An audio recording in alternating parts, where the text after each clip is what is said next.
Welcome to Wind Down Wednesday. Here are your hosts, Jeffrey Tobias Halter and Amanda Hammett. Good afternoon. Today, we are talking with Ali Hartman and continuing a conversation around sustainability and ESG and the role each of us can play in creating diverse and inclusive workplaces. I'm Jeff Halter, and today I'm going to surprise my co-host, Amanda. I like to keep you on your toes. I'm drinking, it's November, a pumpkin spice latte. So a little departure from what I typically do, but I want to, welcome warmly our guest back to the show. So, oh my gosh, Amanda, what are you drinking today? I am just speechless. I don't even know what to say. You didn't picture me as the pumpkin spice guy? Absolutely not. I really pictured you as like straight espresso or something like that. Okay, I got to get my druthers here. Okay, so I am also drinking something warm because it is a little chilly outside. Our guest is up north, and so it's a lot colder where she is. So I think, we just need something warm to warm us from the inside out. So I'm just drinking a little tea, but no pumpkin spice over here. Yes. So let me take a second here. All right. I'm with us.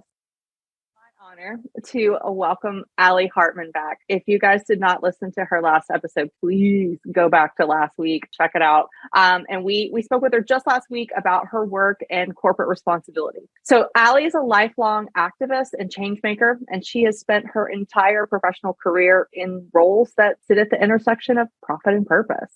She's an expert in responsible investment, ESG integration, and venture philanthropy. She believes that to unlock the most change, we must build bridges between power and perspective. Ali, welcome back to the show. What's your beverage of choice today? I'm actually not in the warm, cozy state. I'm drinking a shrub. You know what a shrub is? No, share. So a shrub is a apple cider based mixer. So it's usually apple cider vinegar and some like fruit of some sort. So this is a lime shrub. It's delicious. It's very refreshing. Oh my gosh. Good. Love that. Yeah, we know apple cider is really good for us, but like it's often hard to just like down it. So shrub is where it's at.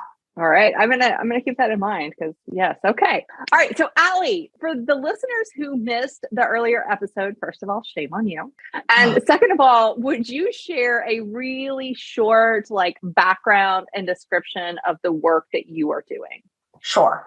No shame in the game. You meet us where you are right now. We need you. Come on in. You can go back if you want, but right now you're here and we're so grateful for that because we need each other. Absolutely.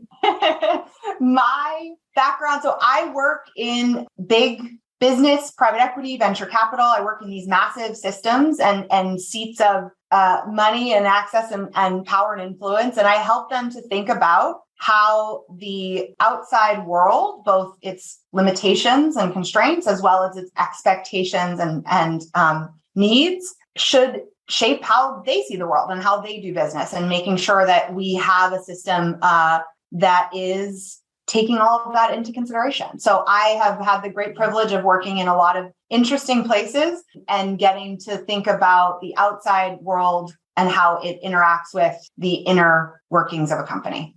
So I want to build on something you said on our last episode around this topic of sustainability and specifically ESG. And you said, this is not unicorns and rainbows, right? And, with a lens on for our listeners, you're working in private equity, which is about making money. And many times it gets a kind of a bad reputation, for being heartless or soulless. And you're doing just the opposite. You're bringing this amazing work into the world of private equity. Talk for a few minutes about what's driving the adoption and why that momentum is there.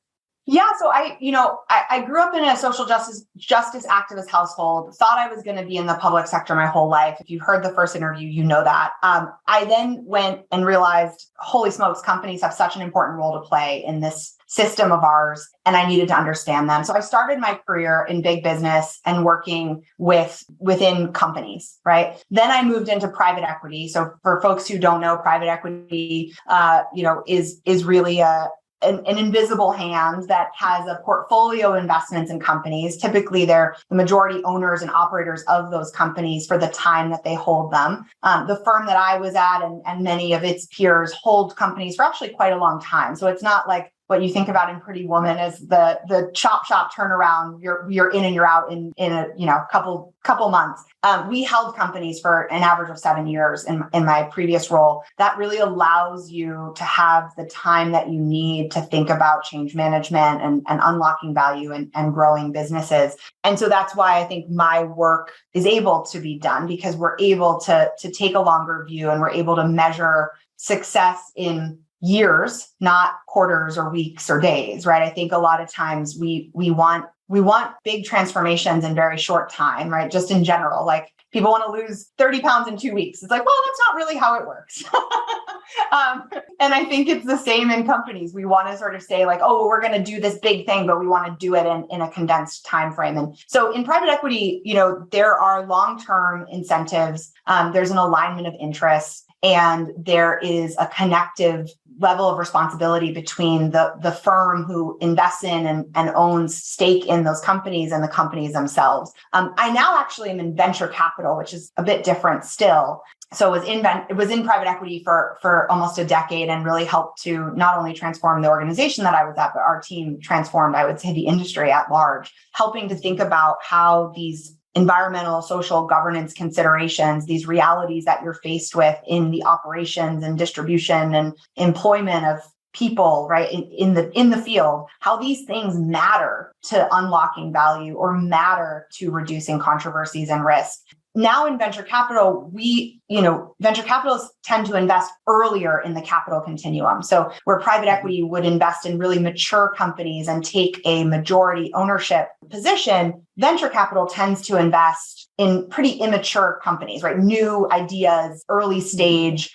And venture capital also typically takes a more minority stake and a more passive approach. And so again, my work is different still, right? Different than being in a company, different than being in the investment firm behind a company that you own. And now we're in an investment firm in a company you don't own.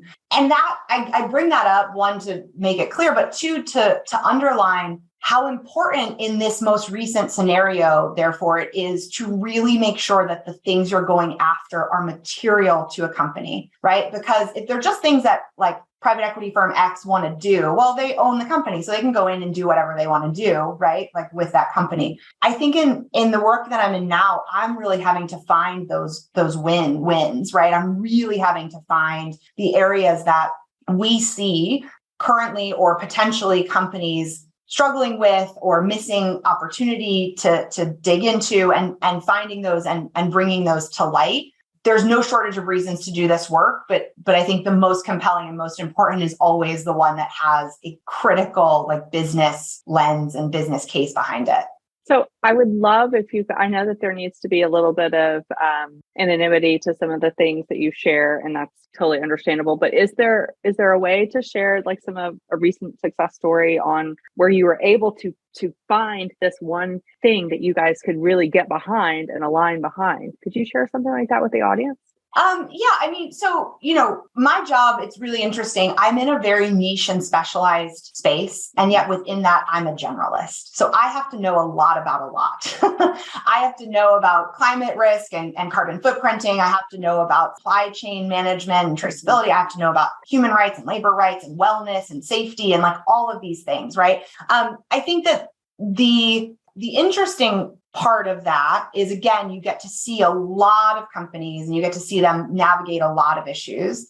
I think, there are absolutely places that my role has over-indexed, even though I'm a generalist. And I would say one of the things that, we did in my last role was really focus with our companies diversity, equity, inclusion, and making sure that we understood where our companies were. So if, for example, if you have 120 companies in your private equity portfolio, right? And these are big companies. These are not tiny companies. They might be hospital systems or retailers or manufacturing, industrial companies.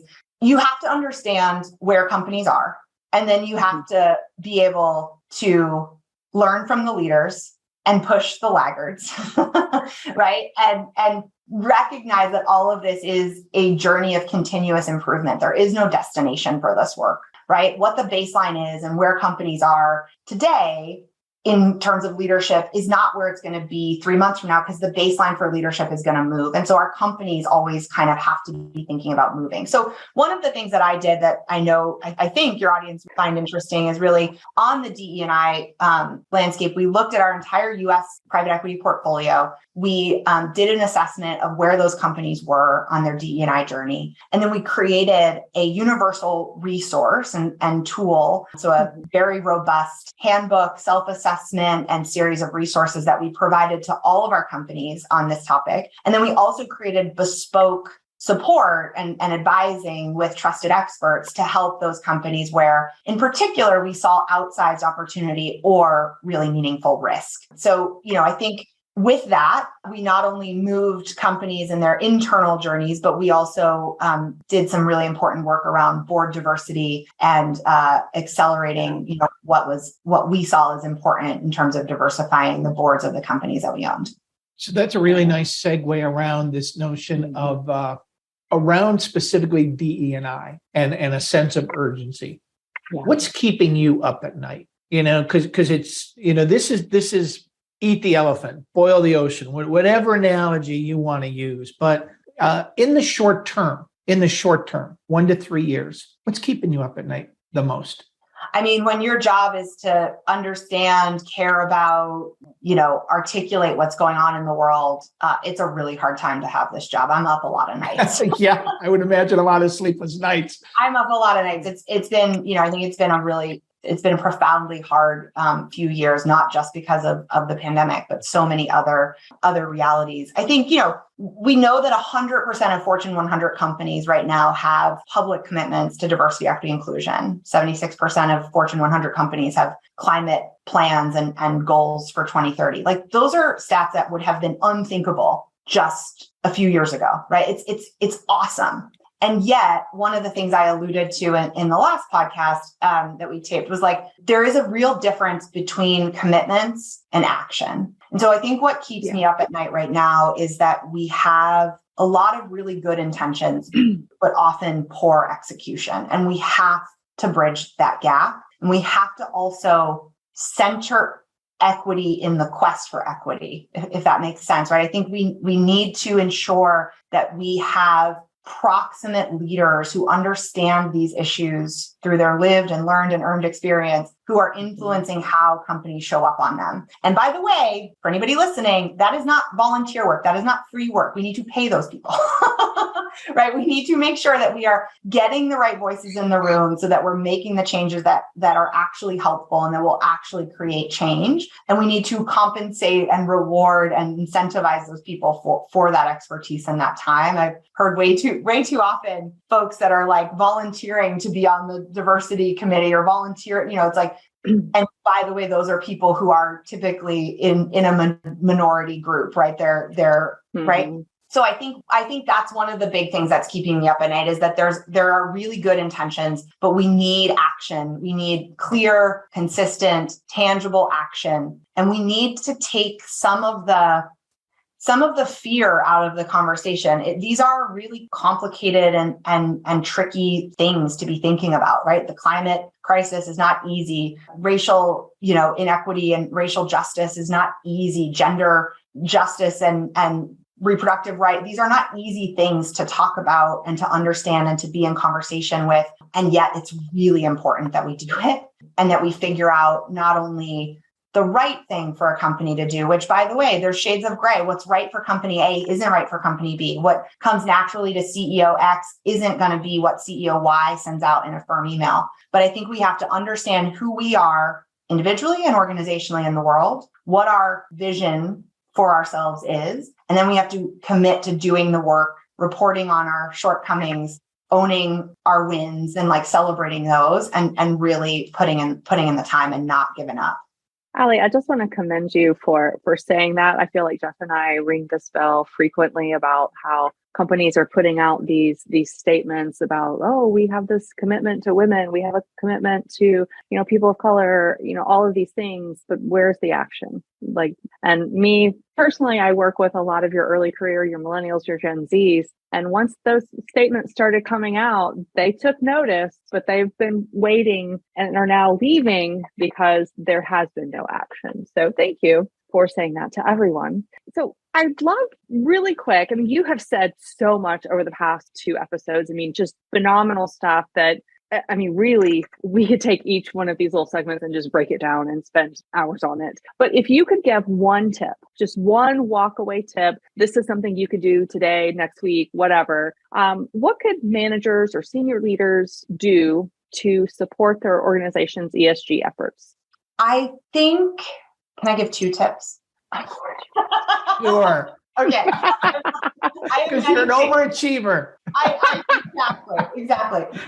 Okay. So I think the thing that I will say that makes my job easiest, and Jeff and Amanda, I would be interested if you feel the same way. It's wonderful for me when I'm not the only one beating this drum. So similarly, my counterpart in my old job, our chief diversity officer, it made a difference when I or other people in our organization raised to the CEO, hey, you said you care about this, but look at the team meeting. The only speakers were, this, right? Or hey, if it's the person whose job it is, whose paycheck is dependent on this work surviving, their voice is obviously, my voice is very important and it's taken very seriously and all that. But man, am I that much more effective when I do have somebody in marketing, somebody on the investment team, somebody in the interview process saying I care about these things. Well, tell me about your policy on community impact, or tell me about how you guys think, have you measured your carbon footprint, or what's your parental leave policy? What's your reproductive, healthcare cover?